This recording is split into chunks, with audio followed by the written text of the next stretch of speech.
C'est la vitrine la plus regardée du très riche musée archéologique du Caire.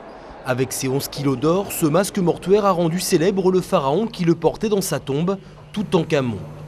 Jusqu'à sa découverte en 1922, il était mal connu des égyptologues. Ce n'est qu'avec la découverte de son riche tombeau qu'il est devenu l'un des pharaons les plus célèbres. Toutankhamon a eu toute cette importance et cette renommée parce que sa tombe est la seule qu'on a découvert intacte avec tous ses magnifiques trésors.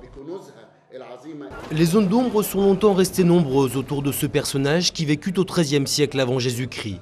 Jusqu'à présent, on savait qu'il était monté très jeune sur le trône à l'âge de 9 ans et qu'il était mort seulement une dizaine d'années plus tard.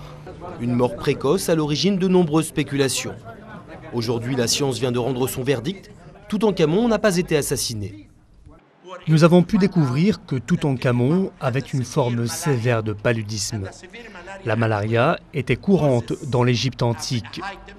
Cette malaria a provoqué de fortes températures chez le roi et je pense vraiment que nous avons enfin répondu à la question concernant la mort de Toutankhamon.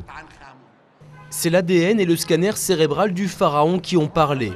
Ces examens ont aussi confirmé l'hypothèse de nombreux chercheurs selon laquelle le père de Toutankhamon n'est autre qu'Akhenaton. Une avancée incontestable selon les égyptologues, même si certains soulignent que les recherches archéologiques devraient plus porter sur l'organisation de la société dans l'Égypte antique que sur des questions de filiation.